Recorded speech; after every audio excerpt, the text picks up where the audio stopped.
Hello friends, astro ब्रह्मांड में आपका स्वागत है। मैं हूं आपकी एस्ट्रोलॉजर श्वेता आंवले और मैं लाई हूं आपके लिए learn free astrology online. Friends, आप सभी की रिक्वेस्ट पे मैंने कुंडली विश्लेषण करना स्टार्ट कर दिया है। अगर आप अपनी कुंडली दिखाना चाहते हैं तो स्क्रीन पर या डिस्क्रिप्शन बॉक्स में दी गई ईमेल आईडी astrobrahmand.yt@gmail.com पर आप मुझे संपर्क कर सकते हैं। इतने कम टाइम में आप सभी के इतने सपोर्ट के लिए thank you so much friends. Okay friends, आज का हमारा टॉपिक है दशमांश कुंडली D10 चार्ट, है ना। हमारी लग्न कुंडली मतलब D1 चार्ट और 15 कुंडली और ये सब टोटल 16 कुंडली मिलकर षोडश वर्ग कहलाता है। हमारी लग्न कुंडली सबसे ज़्यादा बलवान होती है ना। कोई भी अगर आपको एनालिसिस करना है तो सबसे पहले आप आपकी लग्न कुंडली मतलब D1 चार्ट को ही देखेंगे पूरी तरह। और कोई विशेष टॉपिक पे अगर आपको सूक्ष्म रूप से कोई एनालिसिस करना है तो ये 15 कुंडली अलग अलग चीज़ों के अकॉर्डिंग और दी जाती है। उनमें से दशमांश कुंडली जो D1 चार्ट है उसका यूज़ हम कर्म भाव का मतलब D1 चार्ट के जो 10th हाउस होता है उसकी डिटेल में एनालिसिस करने के लिए करते हैं। अब बात आती है कि ये बनती कैसे है। देखिए फ्रेंड्स, ये एक कोई जातक की कुंडली ली है मैंने एग्जांपल के लिए, उसका ये D1 चार्ट है और ये उसका D10 चार्ट है। तो हर एक राशि आपको सभी को पता है कि 30 डिग्री की होती है ना। अब इस 30 डिग्री को 10 इक्वल पार्ट में डिवाइड किया जाता है और एक भाग आपका कितने का होता है। जब आप 10 इक्वल पार्ट में डिवाइड करोगे तो एक भाग कितने का आया, 3 डिग्री का आता है। ठीक है, अब 0 से 3 डिग्री तक पहला दशमांश कहलाता है, 3 डिग्री से 6 डिग्री तक दूसरा दशमांश, 6 डिग्री से 9 डिग्री तक तीसरा दशमांश, 9 डिग्री से 12 डिग्री तक चौथा दशमांश, 12 डिग्री से 15 डिग्री तक पांचवा दशमांश, 15 डिग्री से 18 डिग्री तक छठा दशमांश, 18 डिग्री से 21 डिग्री तक सातवां दशमांश, 21 डिग्री से 24 डिग्री तक आठवां दशमांश, 24 डिग्री से 27 डिग्री तक नौवां दशमांश और 27 डिग्री से 30 डिग्री तक आता है आपका 10वां दशमांश आता है। ठीक है, अब आपको क्या देखना है, D1 चार्ट है आपका। ठीक है, इसमें ये जो जैसे बुध को ले लेते हैं अपन एग्जाम्पल के लिए ना। बुध यहाँ पे 11 नंबर की राशि में बैठा है। 11 नंबर की राशि कौन सी राशि होती है, विषम राशि है ये। ठीक है, अब उसमें ये बुध इनकी कुंडली में 27 डिग्री 20 मिनट 12 सेकेंड पे बैठा है। तो इसमें से आप चेक करिए कि कौन से दशमांश में बैठा है बुध। तो आप 27 डिग्री 20 मिनट 12 सेकेंड किस में आएगा, इस वाले दशमांश में आएगा। इसका नाम क्या है, 27 डिग्री 30 डिग्री के बीच में आएगा। तो ये कौन सा हो गया, 10वां दशमांश हो गया। तो बुध 10वें दशमांश में बैठा है। तो इस चीज़ को समझिए, जब भी कोई ग्रह विषम राशि में बैठा हो, यहाँ पर बुध क्या है, विषम राशि में बैठा है, तो उसकी काउंटिंग उस राशि से ही स्टार्ट करते हैं। मतलब यहीं से स्टार्ट करेंगे। यहाँ से हम कितने काउंटिंग करेंगे, कितने नंबर की काउंटिंग करेंगे, जितने दशमांश में वो बैठा है। अब यहाँ पे बुध जो है कौन से दशमांश में बैठा है, 10th दशमांश में। तो 10 नंबर की काउंटिंग करेंगे यहाँ से। तो 1 2 3 4 5 6 7 8 9 10 है ना। तो 10वां राशि कौन सी हो रही है यहाँ से, वृश्चिक राशि। तो बुध जो होगा वो दशमांश कुंडली में वृश्चिक राशि में प्लेस होगा। देखिए, इसकी दशमांश कुंडली में बुध है वृश्चिक राशि में प्लेस। क्लियर हो गई ये चीज़। अब आप ऐसे ही सूर्य को देखिए, सूर्य यहाँ पे क्या है, बुध सूर्य क्या बैठा हुआ है, सूर्य भी विषम राशि में बैठा हुआ है। और कितने डिग्री पे बैठा है सूर्य, 15 डिग्री है ना, 15 डिग्री 46 मिनट 38 सेकंड पे बैठा हुआ है। ठीक है, तो ये कौन सा दशमांश है, इसमें चेक करिए। ये देखिए 15 से 18 के बीच में, मतलब ये 6th वाला दशमांश है ना। तो 6th मतलब आपको सूर्य से 6 नंबर काउंट करना है। तो 1 2 3 4 5 6। तो सूर्य से 6ठे नंबर की राशि कौन सी है, कर्क राशि। तो दशमांश कुंडली में सूर्य कहाँ पर जाएगा, कर्क राशि में गया है। तो ऐसे ही आप, अब ये तो अपन ने विषम राशि का सीखा। अब सम राशि में कोई ग्रह बैठा है तो उसका आप दशमांश कैसे निकालेंगे। तो क्या करोगे आप, जैसे यहाँ पे शुक्र का एग्जाम्पल लिया है मैंने। शुक्र यहाँ पर देखिए कहाँ पर है, मीन राशि में बैठा है। मीन मतलब ये सम राशि है। तो यहीं से आपको शुक्र की डिग्री देखनी है सबसे पहले, कितनी है, 28 डिग्री 27 मिनट और 21 सेकंड, 28 डिग्री है ना। तो ये कौन से दशमांश में आया, देखिए इसको, ये 10th दशमांश में आया। तो आप क्या करोगे, पहले इस शुक्र से 9 घर आगे गिनोगे, है ना, कि इस शुक्र से 9 घर आगे कौन सी राशि पड़ रही है। तो 1 2 3 4 5 6 7 8 9, 9 घर आगे कौन सी राशि पड़ रही है, वृश्चिक। अब आपने देखा कि शुक्र कौन से दशमांश में बैठा है, शुक्र 10th दशमांश में बैठा है। तो 9वीं राशि जो भी पड़ रही है उससे 10 घर आगे। तो 1 2 3 4 5 6 7 8 9 10। तो मतलब शुक्र किस में जाएगा, ये कौन सी राशि है अपनी, सिंह राशि। तो देखिए आप इस दशमांश कुंडली में शुक्र सिंह राशि में गया है, ये देखिए है ना। तो ऐसे ही आप सारे ग्रहों का दशमांश आप अच्छे से इसकी निकाल सकते हैं।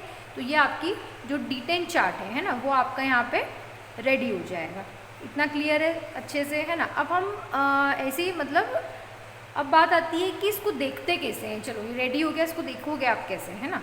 तो जो आपका प्रोफेशन होता है, करियर होता है, करियर में growth, ups and downs, progress, मान सम्मान, पद, प्रतिष्ठा, ये सब आप D10 चार्ट से पता करते हैं, है ना। अब D1 चार्ट के लग्न, ठीक है, फर्स्ट हाउस में और फर्स्ट हाउस में कौन कौन से ग्रह की दृष्टि पड़ रही है, युति संबंध कैसा है, फर्स्ट हाउस का लॉर्ड कहाँ पर प्लेस है ना, वो आप एनालिसिस करोगे। 10th हाउस को एनालिसिस करोगे कि 10th हाउस पे कौन कौन से ग्रहों की दृष्टि पड़ रही है। अब यहाँ पे देखो, आपकी जो फर्स्ट हाउस है ना, इस पर सिर्फ मंगल की दृष्टि पड़ रही है और शनि की दृष्टि पड़ रही है ना। ये चौथी दृष्टि मंगल की पड़ रही है, शनि की पड़ रही है। अब यहाँ पे हम 10th हाउस को देखें, 10th हाउस में सूर्य, बुध, केतु, गुरु, मंगल, राहु, इन सभी के प्रभाव में है 10th हाउस, है ना। इन सब की दृष्टि पड़ रही है। और यहाँ पे इसका जो लॉर्ड बन रहा है 10th हाउस का, वो कौन बन रहा है, सूर्य बन रहा है, जो केतु के प्रभाव में है। यहाँ पर राहु बैठा हुआ है ना। लेकिन सूर्य अपने घर को पूर्ण दृष्टि दे रहा है यहाँ पे, वो भी एक प्लस पॉइंट है, ठीक है। अब उसके बाद हम अगर इनका दशमांश कुंडली में आते हैं, ठीक है। तो अब दशमांश कुंडली ये वाली हमने बना रखी है। यहाँ पर फर्स्ट हाउस में राहु बैठा हुआ है। तो जैसे हमने D1 चार्ट की कुंडली के फर्स्ट हाउस को, फर्स्ट हाउस के लॉर्ड को एनालिसिस करा, 10th हाउस को, 10th हाउस के लॉर्ड को, और इन पे किन किन ग्रहों की दृष्टि, युति, संबंध कैसा बन रहा है, कहाँ प्लेस है, वो सब आपको एनालिसिस करना है। वैसे ही सेम आपको ये सारी चीज़ें D10 जो चार्ट है आपका दशमांश कुंडली, उसमें एनालिसिस करना है। उसमें क्या क्या आप एनालिसिस करेंगे कि फर्स्ट हाउस पे, फर्स्ट हाउस के लॉर्ड पे, 10th हाउस पे, 10th हाउस के लॉर्ड पे, और इन पे किन किन ग्रहों की दृष्टि, युक्ति, संबंध में है, कैसे इफेक्ट्स में बैठे हुए हैं, कहाँ प्लेस है, ये सब आपको देखना है। अब D1 का जो 10th हाउस होता है ना, और D10 के जो 10th हाउस होता है, D1 का आपने 10th हाउस देख लिया, D10 का आपने 10th हाउस देख लिया, तो इस पे जिन भी ग्रहों का इफेक्ट होता है ना, वो एक से ज़्यादा भी हो सकता है। इस पे मैंने एक वीडियो बनाया है, आप देखिएगा, उसमें मैंने बताया है कि कौन सा ग्रह किस करियर को डिनोट करता है ना। अगर आप आपके इस मतलब कौन सा ग्रह बैठा हुआ है, तो उसके अकॉर्डिंग आपको प्रोफेशन क्या चूज़ करना है। तो आप वो वीडियो देखिए, देख के आप उसमें आप चूज़ कर सकते हैं, ठीक है। तो आपको ये देखना है कि कौन सा ग्रह आपके 10th हाउस पे इफेक्ट डाल रहा है, तो उसके अकॉर्डिंग आप अपना प्रोफेशन जो होगा वो आप चूज़ कर सकते हैं, तो आपको प्रोग्रेस मिलेगी, ठीक है। अब जो D10 चार्ट है ना, उसमें जो 10th लॉर्ड है, D10 चार्ट का यहाँ पे 10th लॉर्ड कौन बन रहा है, बुध बन रहा है। तो बुध अगर मतलब मान लीजिए कि जो D10 का जो 10th लॉर्ड है, अगर वो 6, 8, 12 किसी हाउस में बैठा है, तो आपको बिजनेस में परेशानी उठानी पड़ती है ना, या उनके स्वामियों के साथ कोई संबंध हो उसके 6, 8, 12 के। अब यहाँ पे देखियो, यहाँ पे जो बुध बन रहा है, और बुध 3rd हाउस में बैठा है, वो भी शत्रु राशि में बैठा है, मंगल के साथ बैठा हुआ है। तो इनको कुछ ना कुछ बिजनेस में अप्स डाउन्स, लॉस, प्रॉफिट, ये सब चलता रहता होगा। मतलब ऐसा स्मूथ नहीं चलता है बिजनेस, है ना। ये जिसकी भी कुंडली है, उनको मैं पर्सनली जानती हूँ। तो मतलब उनके कारखाने हैं ऐसे शनि से रिलेटेड चीज़ों के, है ना, उसके एल्यूमिनियम्स के, इसके लोहे के। तो ऐसा है कि मतलब बिजनेस तो कर रहे हैं ये, लेकिन क्योंकि इनका शनि बहुत अच्छा प्लेस है, यहाँ पे देखिए आप पत्रिका में शनि जो है वृषभ राशि में प्लेस है, भाग्य के घर में, है ना। लेकिन इनको अप्स एंड डाउन्स चलते रहते हैं, कुछ न कुछ चलता रहते हैं। और मंगल बैठा हुआ है यहाँ पर, है ना, स्वराशि का बैठा हुआ, तो ये इंसान अपने हार्डवर्क से उठ के यहाँ तक आया है, ठीक है।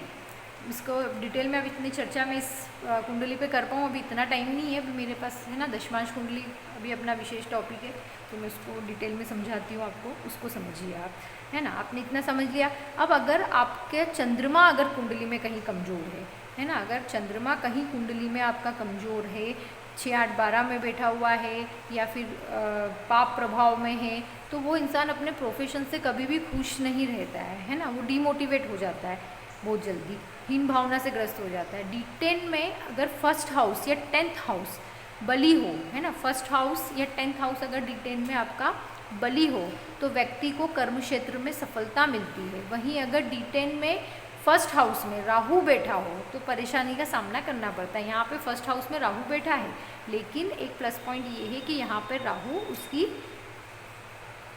मतलब अच्छी राशि में बैठा हुआ है ना, कन्या राशि में बैठा हुआ है। तो यहाँ ये राहु इतना बैड रिजल्ट नहीं देगा, वो चीज़ समझिए, है ना। डिपेंड करता है कंडीशन पे कि कौन सी चीज़ कहाँ पर और कैसे प्लेस है, ठीक है। अब हम आगे देखते हैं। अब अगर कुंडली में कहीं बुध बलवान है ना, तो आपको क्या करना चाहिए, या D1 या D10 में कहीं भी बुध अगर केंद्र त्रिकोण में बैठा है, स्वराशि या उच्च राशि का बैठा है, तो व्यक्ति को बिजनेस करना चाहिए। और अगर सूर्य अच्छा है कहीं, तब भी आप बिजनेस कर सकते हैं, क्योंकि सूर्य भी बिजनेस को वो करता है। अब यहाँ पे देखिए इनका जो सूर्य है वो कर्क राशि में बैठा हुआ है, तो यहाँ पर सूर्य क्या हो गया, सूर्य यहाँ पे अच्छा प्लेस है। तो ये अगर बुध यहाँ पे इसका लग्नेश भी बन रहा है D10 का, और दशमेश भी बन रहा है, तो ये दोनों उठ के यहाँ पे चले गया है, किसमें, हार्डवर्क का घर है, ये हमारा नेटवर्क का घर है ना, इसमें उठ के चले गया। और सूर्य जो है वो कर्क राशि में लाभ के घर में चले गया है, तो इसलिए ये आज इतना जो भी कर भी पाए हैं, तो वो इसके कारण कर पाए हैं, है ना। ये चीज़ क्लियर है। अब आगे समझते हैं हम। अगर आपकी कुंडली में आपका शनि बलवान है, तो आपको मतलब D10 में अगर आपका शनि बलवान है, तो आपको वो अच्छी नौकरी देता है, या फिर शनि से रिलेटेड कोई भी बड़े बड़े बिजनेस करवाता है। तो यहाँ पे देखिए इनकी कुंडली में जो शनि है वो कैसा है, बलवान कंडीशन में बैठा है, भाग्य के घर में बैठा हुआ है, और उसके बाद क्या है, वृषभ राशि में बैठा हुआ है। तो यहाँ पे शनि क्या हो गया, बलवान हो गया, तो इसलिए ये इतना बिजनेस में प्रोग्रेस आज तक कर पाए हैं, है ना। अब इस चीज़ को समझिए, जो हमारा D10 होता है ना, D10 के 10th हाउस का लॉर्ड कहाँ प्लेस है, आपको वो चीज़ समझनी है। जैसे D10 का यहाँ पे जो 10th हाउस का लॉर्ड यहाँ पर कौन बन रहा है, बुध बन रहा है, ठीक है। अगर वो 2nd हाउस में है आपके, मान लो, है ना, तो वो इंसान मतलब उसकी लाइफ में, उससे हमको ये देखो, सबसे पहले ये चीज़ समझो, कहाँ प्लेस है वो एक अलग मैटर है। अभी आप इस चीज़ को समझो कि ये जो पूरा D10 चार्ट है, दशमांश कुंडली है, ये पूरी कर्म भाव की कुंडली है। मतलब इसके पहले हाउस से आप क्या एनालिसिस करेंगे, सेकंड से क्या करेंगे, थर्ड से, फोर्थ से, इसको अब लग्न कुंडली के अकॉर्डिंग नहीं देखते हैं। जैसे लग्न कुंडली में सेकंड भाव हमारा कुटुंब भाव है, परिवार भाव है, तो इसमें भी वही होगा, ऐसा नहीं होता है। इसमें आपके कर्म क्षेत्र से, ये धन भाव है, तो कर्म क्षेत्र से आपको धन का कितना लाभ होगा वो आप सेकेंड हाउस से देखेंगे। आपके कर्म क्षेत्र से आप आपके कर्म क्षेत्र में कितना हार्डवर्क करेंगे वो आप आपके इसके थर्ड हाउस से देखेंगे। आप आपके प्रोफेशन के लिए आपको मतलब आप सेटिस्फेक्शन आपको रहेगा कि नहीं, आपको हैप्पीनेस मिलेगी कि नहीं आपके प्रोफेशन के अकॉर्डिंग, तो वो आप इसके दशमांश कुंडली के 4th हाउस से देखेंगे, है ना। अब आप आपके प्रोफेशन के लिए आप अपनी बुद्धि का कितना यूज़ करेंगे वो आप 5th हाउस से देखेंगे, ठीक है। अब आपके प्रोफेशन में आपको कितने चैलेंजेस, कितनी कंपटीशन मिलेगी वो आप यहाँ के 6th हाउस से देखेंगे।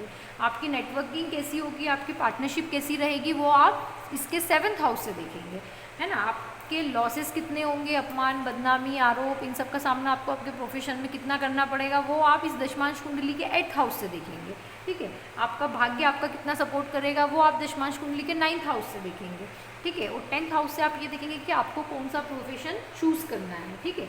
11th हाउस से आप ये देखेंगे कि आपको आपके प्रोफेशन मतलब करने के लिए आपको कितना प्रॉफिट मिलेगा आपके प्रोफेशन में, ठीक है। 12th हाउस से आप ये देखेंगे कि आपके एक्सपेंसेस कितने होंगे, आप इंपोर्ट एक्सपोर्ट ये सब चीज़ें कर पाएंगे कि नहीं, ये सब चीज़ें आप इससे देखेंगे। तो मतलब कर्म भाव की डिटेल में स्टडी करने के लिए हम दशमांश कुंडली को देखते हैं। मान लीजिए कि आपका जो 10th हाउस का जो लॉर्ड है ना, वो आपके 2nd हाउस में बैठा है, तो इससे आपको क्या पता चलेगा। अगर मान लीजिए 1st हाउस में बैठा है, तो ऐसा इंसान बहुत इंटेलिजेंट होता है ना, अपनी बुद्धि से काम करने वाला होता है, ठीक है। अगर वो आपका जो 10th लॉर्ड है D10 चार्ट का, वो मान लीजिए 2nd हाउस में बैठा है, तो ऐसा इंसान अगर फैमिली बिजनेस करता है तो उसको प्रॉफिट मिलता है। 3rd हाउस में बैठा है तो नेटवर्किंग के थ्रू उसको मतलब प्रॉफिट मिलता है ना। हार्ड वर्किंग तो करता है वो, लेकिन स्टेबिलिटी नहीं रहती है, वो बार बार बिजनेस में कुछ ना कुछ चेंजेस करता रहता है, और मतलब कुछ ना कुछ चेंज करता रहता है वो। अगर 4th हाउस में बैठा है मान लो, तो ऐसा इंसान मतलब अपने अगर घर में बैठ के भी काम करेगा, या अपनी जो मतलब जन्म स्थान जिसको बोलते हैं वहाँ से भी कुछ काम करेगा, तब भी उसको प्रॉफिट मिलने के चांसेस होते हैं, है ना। अब अगर आपका जो ये वाला 10th हाउस का जो लॉर्ड है, अगर वो 5th हाउस में बैठा है, तो ऐसा इंसान क्या होता है, ये देखो जो 10th हाउस से 5th हाउस अष्टम भाव हो जाता है ना, 8th हाउस हो जाता है। तो ऐसे इंसान को अपनी प्रोफेशन में स्ट्रगल का सामना करना पड़ता है, स्टेबिलिटी नहीं रहती है। 6th हाउस में बैठा है, तो ऐसा इंसान रेंटल इनकम हो गई, या इंटरेस्ट से, या डॉक्टर हो गया, लॉयर हो गया, इस टाइप से मतलब उससे पैसा कमाता है। अगर 7th हाउस में बैठा है, तो ऐसा इंसान बिजनेस करता है और विदेश में यात्रा करता है बिजनेस के लिए, है ना। और 8th हाउस में अगर आपका 10th लॉर्ड प्लेस है ना, तो ऐसे कंडीशन में वो प्रोग्रेस 8th हाउस में बैठा है तो वो स्ट्रेस में रहता है और स्ट्रगल भरी लाइफ रहती है उसकी, है ना। अगर वो 9th हाउस में प्लेस है तो ऐसा इंसान प्रोग्रेस करता है लाइफ में, है ना, भाग्य उसका साथ देता है, टीचिंग लाइन में भी हो सकता है वो 10th हाउस में अगर बैठा है तो ऐसा इंसान बिजनेस में उसको प्रॉफिट मिलता है, किसी अच्छे पद पर होता है। अगर सूर्य भी यहाँ पर बैठा हो मान लो, है ना, तो वो सरकारी नौकरी देता है, उससे लाभ देता है सरकार से। 11th कोई IAS ऑफिसर भी बन सकता है, मतलब ऐसे बड़ी पोस्ट पे होता है। 11th हाउस में अगर आपका 10th लॉर्ड प्लेस हो तो ऐसी कंडीशन में वो आपको सोर्स ऑफ इनकम एक से उसकी ज़्यादा होती है, सारे डिज़ायर्स कंप्लीट होते हैं व्यक्ति के। 12th हाउस में बैठा हो तो वो विदेश से उसको लाभ होता है। तो यह था हमारा आज दशमांश कुंडली का पूरा विश्लेषण। अगर आपको मेरा वीडियो पसंद आया हो तो मुझे कमेंट्स कीजिए, लाइक शेयर सब्सक्राइब करना ना भूलें और बेल आइकन प्रेस कीजिए ताकि जब भी मैं कोई न्यू वीडियो अपलोड करूँ तब सबसे पहले आप उसे देख पाएँ। और my next video will be uploaded soon. Thank you so much for watching.